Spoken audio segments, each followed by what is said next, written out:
ابوریحان بیرونی، متولد 973 میلادی، دانشمند ایرانی اسلامی، یکی از بزرگترین چهره‌های علمی تاریخ بشر است. لقب استاد همه چیزدان، یونیورسل اسکالر، به خوبی وسعت دانش او را در نجوم، ریاضیات، زمینشناسی، تاریخ و انسانشناسی توصیف می‌کند.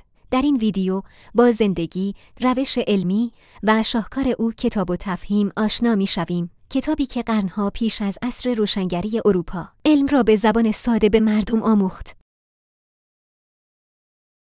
کتاب التفهیم یا همان درک مبانی دانش نجوم نوشته ابوریحان بیرونی نه تنها یک اثر علمی بلکه اولین کتاب درسی شناخته شده در جهان است که مفاهیم پیچیده نجومی و ریاضی را به زبان فارسی و با بیانی ساده به عموم مردم آموزش می‌دهد. بیرونی این کتاب را حدود سال 420 هجری قمری برای شاگرد جوانی به نام ریحان نوشت تا او را با رمز و رازهای آسمان آشنا کند. بیرونی کتاب را به شکل گفتگوی پرسشگر یعنی شاگرد و پاسخ دهنده یعنی استاد طراحی کرده است. این روش امروزه به نام آموزش تعاملی شناخته می شود و نشان می دهد بیرونی نه تنها دانشمند بلکه معلمی نابغه بوده است.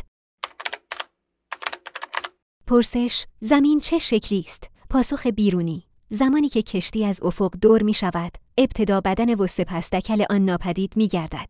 این نشان می دهد زمین گرد است و مسطح نیست. همچنین در ماه گرفتگی، سایه زمین روی ماه همیشه دایره است.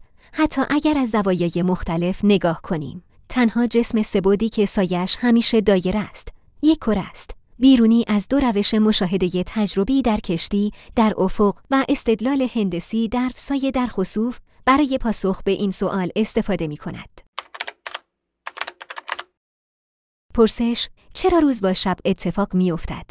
پاسخ بیرونی: زمین مانند فرفر هر 24 ساعت یک بار به دور محور خود می چرخد. نیمکره‌ای که رو به خورشید است، روز را تجربه می کند و نیمه دیگر در تاریکی شب است. اگر زمین نمی چرخید، یک نیمکره همیشه روز و نیمه دیگر همیشه شب بود.